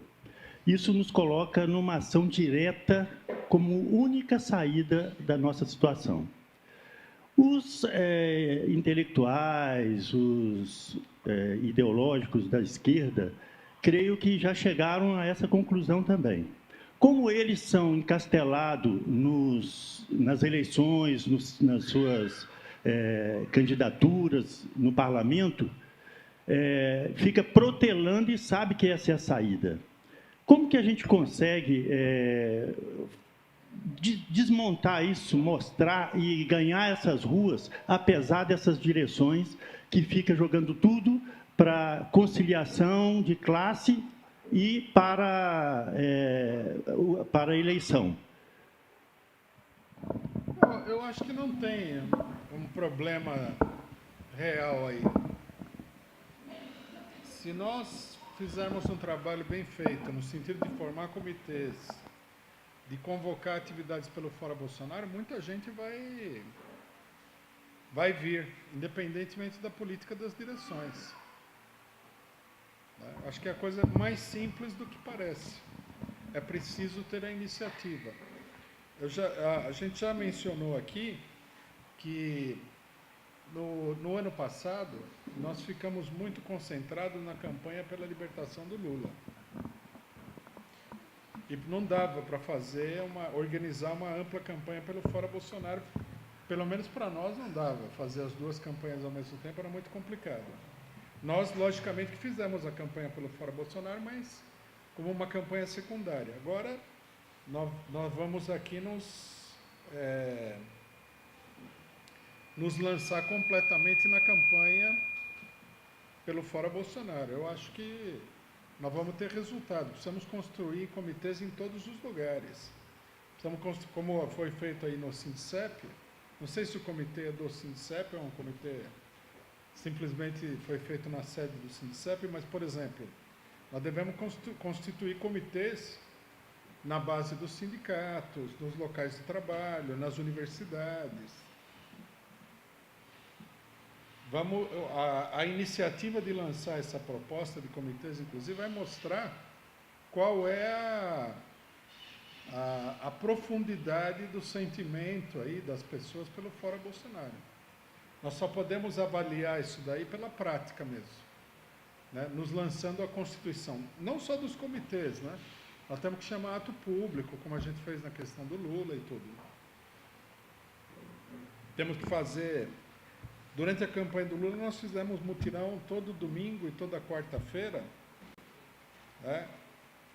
Colhendo abaixo-assinado. Nós temos que retomar essa atividade. Em alguns lugares nem parou, né? Mesmo no fim do ano. E ampliar essa atividade aí, estar na rua, conversando com as pessoas, distribuindo material, falando do Fora Bolsonaro, distribuindo material pelo Fora Bolsonaro. Tem que organizar uma campanha bem ampla. Eu acredito que essa campanha vai dar resultado, independentemente da posição dessas direções aí que querem fazer campanha junto com o FHC, né? Que nunca vai ser pelo Fora Bolsonaro também, essa campanha com o FHC. Rui, lá no Rio Grande do Norte, sobre o PSTU, lá no Rio Grande do Norte, eles têm um sindicato, que é o Sindsaúde, que eles têm a direção, e o Sindsaúde, junto com algumas outras organizações lá, de direita mesmo, eles puxam uma palavra de ordem chamada Fora Fátima. Uma vez eu passei lá na governadora e tem uma faixa lá, eles estavam lá junto com outros setores, tinha lá, Fora Fátima. E uma vez eu conversei com eles, né, eu disse, meu irmão, não dá para trocar o nome de Fátima por Bolsonaro, não, porque eu já falava muito com eles assim, né, vamos levar o Fora Bolsonaro, quando eu encontrava os colegas, eles assim na rua, eles, não, a gente vai ver, não sei o quê, vamos pesquisar, vamos consultar os oráculos e tal, mas da bexiga eles não falam Fora Bolsonaro. Aí eu fiquei pensando assim, como é que, mas sendo que eles, assim, em algumas outras atividades, eles eram, assim, são companheiros de esquerda, alguns se dizem trotskistas, né, eles se dizem trotskistas, mas, assim, não nós como PSTU, mas não nós como PCO, mas os militantes de esquerda que querem levar a palavra do Fora Bolsonaro, como é que a gente deve lidar junto a esses companheiros do PSTU? A gente tem que largar a mão deles e ir atrás de outro, meio que, assim, tentar convencer eles e tentar convencer outros setores também? Porque, como você disse, eles têm, assim, um certo capital político, eles têm direções. Como é que a gente tem que trabalhar com os companheiros aí do PSTU que estão meio perdidos nessa política?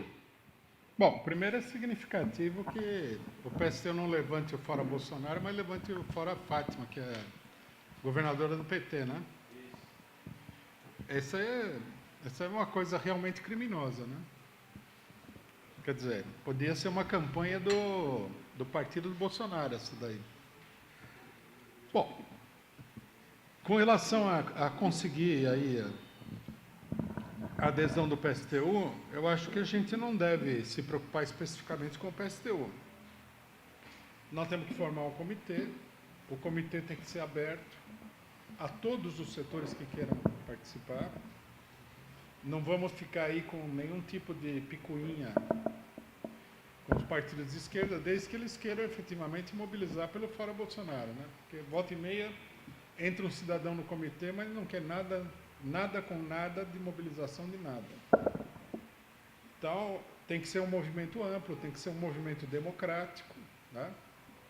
E a gente deve chamar também o PSTU, fazer propaganda nesse sindicato deles e tudo mais. Aí, à medida que o movimento vai crescendo, ele começa a adquirir uma maior capacidade de polarização. Vai chegar uma hora que o pessoal do PSTU, até mesmo pressionado pelas pessoas em volta deles, vão ter que discutir o problema do Fora Bolsonaro. Eu acho Eles devem fazer isso aí muito discretamente, porque é difícil que o pessoal que apoiam eles, o pessoal que apoia eles, seja a favor de derrubar o governo do PT ou não seja a favor de derrubar o Bolsonaro. É muito difícil. Isso aí deve ser uma coisa que eles fazem de vez em quando. O governo do PT faz alguma besteira lá, faz alguma coisa contra os trabalhadores, eles levantam o negócio, mas como campanha sistemática, me parece inviável isso daí. Se a gente fizer uma pressão, quer dizer, através da propaganda, da agitação, de atividades, de formar o comitê, de fazer atividade de rua, etc. e tal, mais cedo ou mais tarde eles vão se ver obrigados a considerar o problema.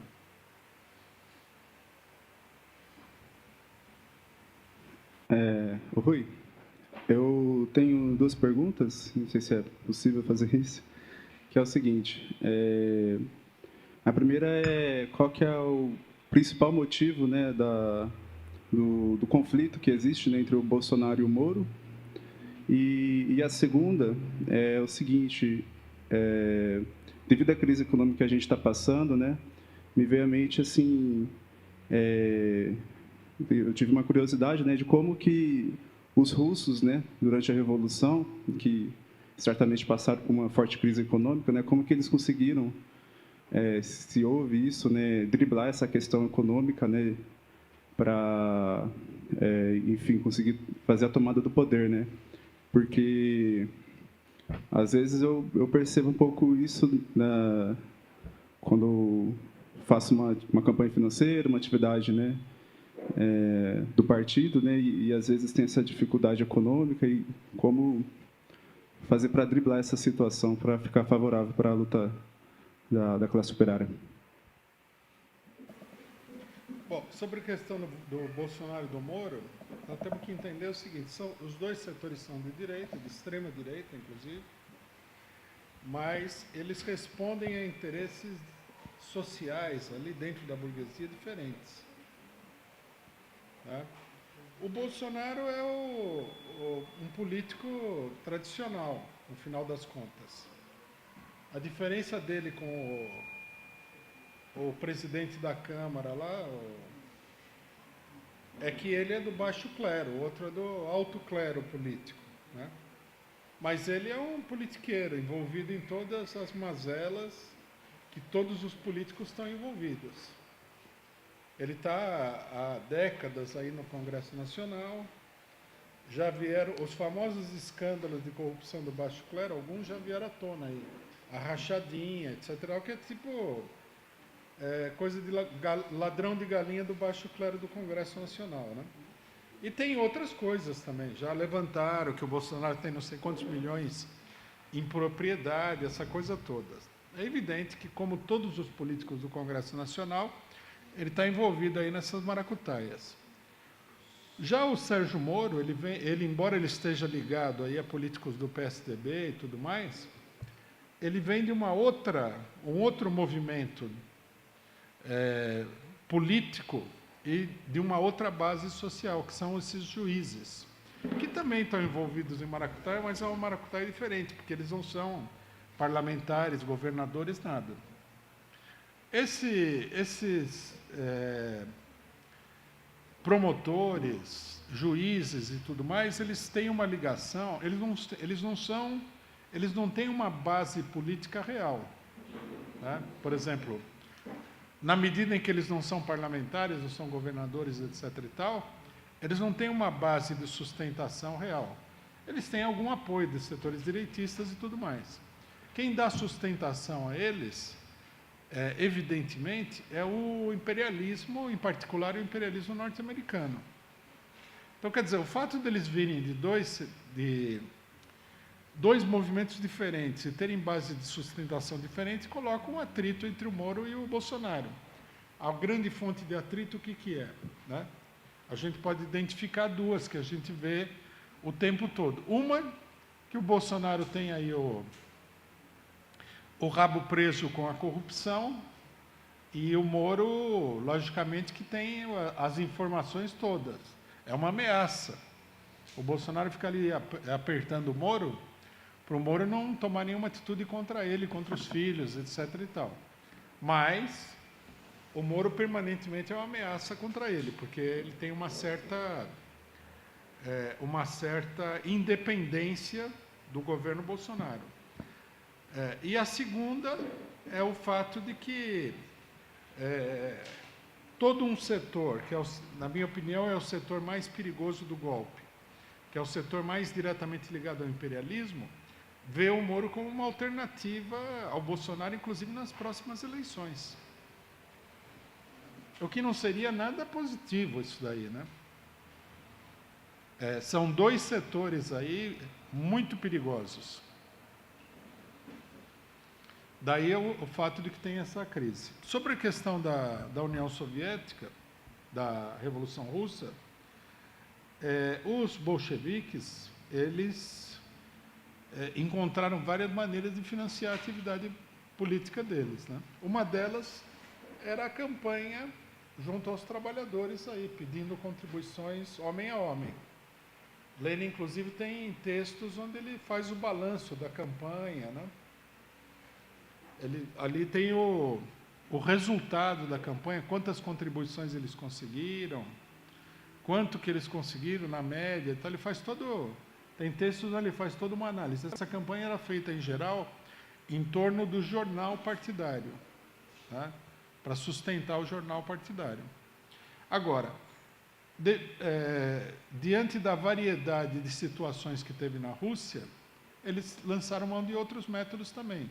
Numa determinada época, por exemplo, em que a luta contra o governo do czar se desenvolveu, na Revolução de 1905, eles lançaram mão de assalto a agências do governo, né, para financiar o movimento revolucionário. Esse é menos público, né, mas é bem conhecido também esse episódio. Aqui, só uma coisinha, aqui a gente não deve se iludir. O financiamento do movimento revolucionário é uma coisa que exige muita determinação e muito esforço. Dinheiro não cai do céu. Não tem por onde.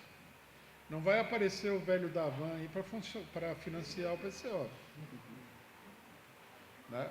Uma coisa é você ser o Bolsonaro, que está cheio de empresário vagabundo aí, corrupto, que vai querer financiar o Bolsonaro. O PCO não vai ter isso daí. Então, você teria que trabalhar para ter uma rede de contribuintes que efetivamente sustentasse a atividade do partido. E os contribuintes, eles devem ser conquistados para o partido pela própria atividade partidária. Quer dizer, a pessoa tem que falar, não, eu vou contribuir com o PCO, porque o PCO está fazendo a campanha pelo Fora Bolsonaro, por exemplo. Quer dizer,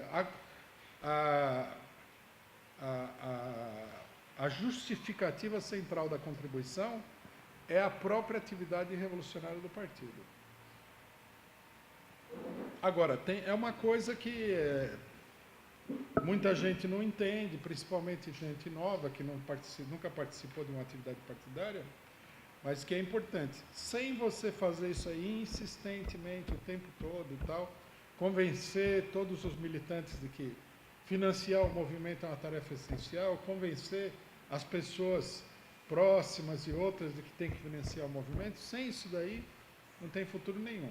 Pode aparecer oportunidades aí para você ganhar dinheiro com alguma coisa extra, mas a fonte fundamental de financiamento tem que ser o apoio que você vai conquistando na população de um modo geral.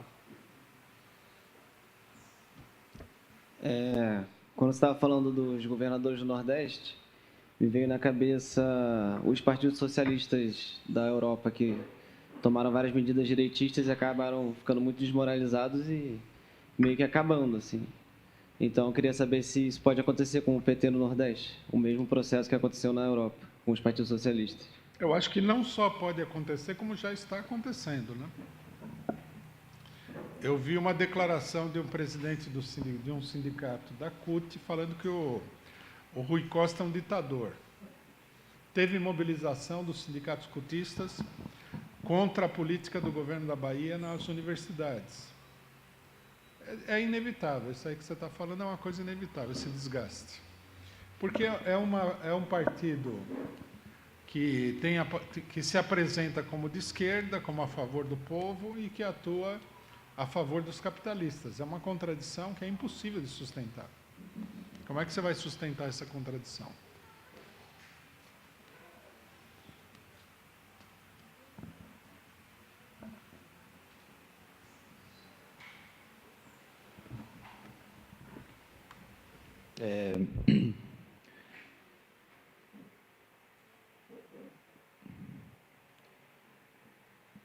Tem mais uma pergunta aqui do... Perdi aqui, peraí. Do Jean Valjean. Dizem que o PT errou nas nomeações no STF. Quando vemos o ex-juiz de esquerda, Flávio Dino, vemos que não há opções. Se o PT tivesse levado Dino ao STF, alguém acredita que ele seria diferente do Fux? Isso aí coloca um problema de o que fazer com esse STF, né?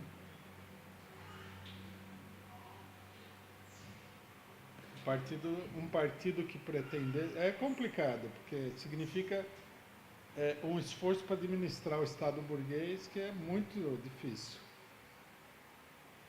Mas o partido deveria ter pessoas de confiança, né?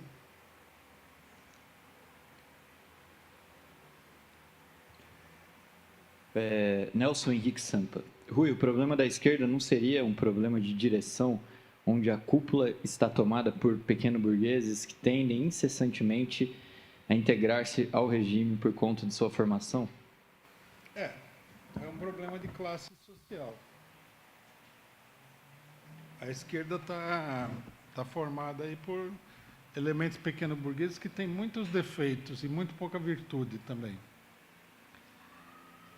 Uma delas é o carreirismo, típico da pequena burguesia. O pessoal quer subir na vida através da política. Péssimo caso. Você vê que esse desespero parlamentar, esse é puro carreirismo. Depois tem o fato de que esses setores pequeno-burgueses são muito medrosos, né? Eles não têm muita coragem para enfrentar a burguesia. Veja o caso do Jean Willis, que rapou fora do país diante das ameaças verbais que ele recebeu. E assim vai, né? Quer dizer, eles têm muitos defeitos, pouca visão política, pouco conhecimento, eles têm muita opinião e pouco fundamento, e chega na hora H, isso daí é um desastre total. O movimento operário precisa de uma direção que saiba o que está fazendo e que saiba o que está fazendo porque aprendeu, né, na dura luta prolongada da classe trabalhadora e tudo mais. Agradecer o superchat do Dan Vilela. Rui, quanto à eleição de juízes, você não acha que isso prejudicaria a independência da atividade judicante? Isso não mereceria uma melhor avaliação? Bom, aí que tá. Muita gente bem intencionada tem essa posição, mas o juiz ele não é independente. A gente teria que acreditar que um cidadão isolado, né, que na realidade depende do julgamento dos outros juízes que são uma burocracia, ele vai julgar com independência. Não é verdade, não vai acontecer. Você vê que os juízes democráticos, que são uma minoria da minoria da minoria no meio do judiciário, eles todos são perseguidos. Todos.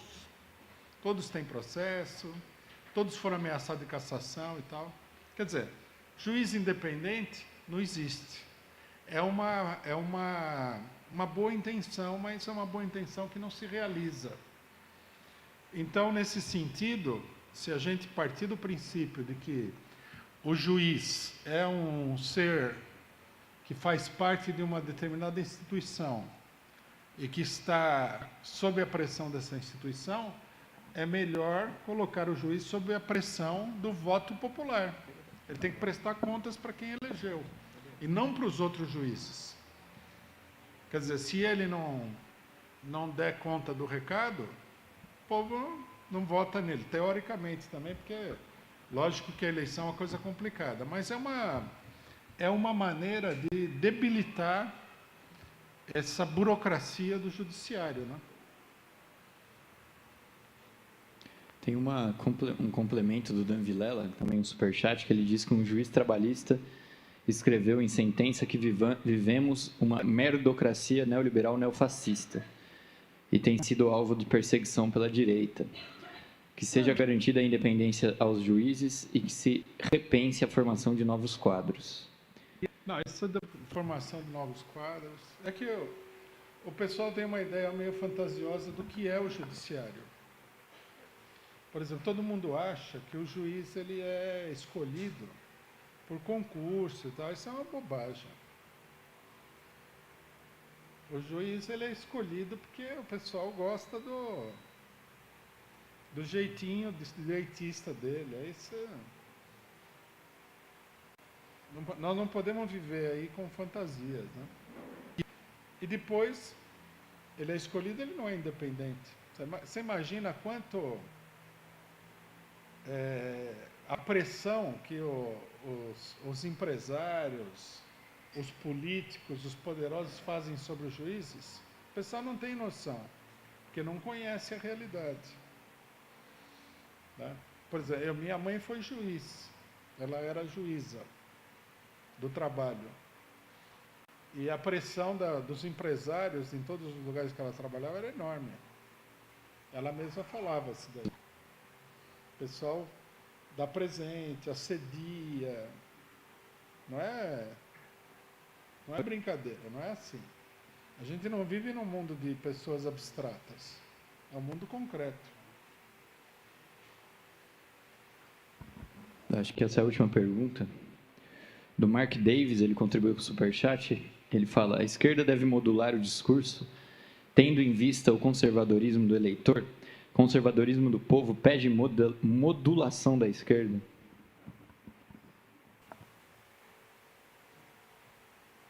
Não, eu acho que não, porque a política não funciona assim. Essa política eleitoral é uma política fracassada. Nós estamos vendo a esquerda aí, que imita a política burguesa, fica aí fazendo média com o eleitor, e aí chega uma hora que eles perdem completamente o controle da situação. Agora, eles querem, vários setores aí querem apresentar uma fachada direitista, não sei nem se é só fachada, né, para ganhar o eleitor de direita. Isso aí não pode dar certo. A eleição ela teria que ser resultado de toda uma luta popular anterior. Teria que ser o reflexo dessa luta popular. Senão você não vai nunca ter uma base. A política que o PCdoB está propondo, o PCdoB é a vanguarda dessa loucura toda, né? Eles já lançaram aí o movimento Comuns. Num primeiro momento, eles colocaram um pouquinho de vermelho ali, uma foice e martelo discreta, mas um monte de verde e amarelo, né? Que é para dizer que não é que nós vamos trocar o vermelho pelo verde e amarelo. Mas já na frente nós vamos ver que o vermelho vai sumindo e o verde e amarelo vai se impondo. Então, não é partido comunista, porque o povo é todo bolsonarista, não é foice e martelo, não é vermelho, é bandeira do Brasil e tal, e a gente fica igualzinho ao Bolsonaro. Tem o Partido Novo, tem o Partido não sei das quantas, tem o Comum, ninguém sabe quem é quem, até porque todos são verde e amarelo e tudo mais. Esse daí é uma política de derrota. Como é que você vai mobilizar a consciência popular dessa maneira? É impossível. Não sei como que alguém pode ter uma ilusão de que isso daí é uma possibilidade. Para mobilizar a população, para elevar a consciência, você precisa ter um programa político definido, uma fisionomia definida. Se você é parecido com o Bolsonaro, por que isso daí mobilizaria o povo para a esquerda? Não dá para entender. Pelo contrário, o que vai acontecer é que eles vão aumentar a onda direitista que eles estão fazendo. Cerrou-se? Bom, companheiros, queria, antes de encerrar, agradecer a todo mundo que participou aí da transmissão, do chat, que contribuiu com a Causa Operária TV, também os companheiros que estão aqui na 45ª Universidade de Férias, que assistiram presencialmente mais essa análise política da semana. Semana que vem volta, às 11h30 da manhã, direto lá do Centro Cultural Benjamin Perret, em São Paulo, na Rua Serranos 90, já estaremos de volta em São Paulo. A Universidade de Férias vai até hoje, e a última aula é hoje às 16 horas, ao vivo, aqui na Causa Operária TV. Fica o recado para os companheiros que estão assistindo pela internet e também para os que estão aqui para se programarem para assistir a aula às 16 horas. Amanhã haverá uma plenária nacional dos militantes do PCO para organizar a atividade do partido em 2020, organizar o congresso, preparar o Congresso Nacional do Partido. Também fica aí a convocação para todos os militantes do PCO. E semana que vem a programação da Causa Operária TV volta normalmente, com todos os programas diários, os programas semanais, então fiquem ligados, fiquem atentos e não deixe também de contribuir com a gente adquirindo a rifa do quadro do Lula, que a gente mostrou aqui, é o quadro do original do desenho do Lula, feito pelo artista João Pinheiro, que cedeu para a gente esse original. A gente usou o desenho para divulgar o ato do dia 27 de outubro, em Curitiba, né? E esse original tem a assinatura do próprio Lula. Para você contribuir na rifa, entre no link que está na descrição do vídeo e também no chat. E também assine o site Universidade Marxista, contribua com a gente tendo acesso a todos os materiais do curso Fascismo, o que é e como combatê-lo, dessa 45ª Universidade de Férias. Bom, é isso. Muito obrigado, muito boa tarde. Até semana que vem, mais uma análise política da semana. Até mais.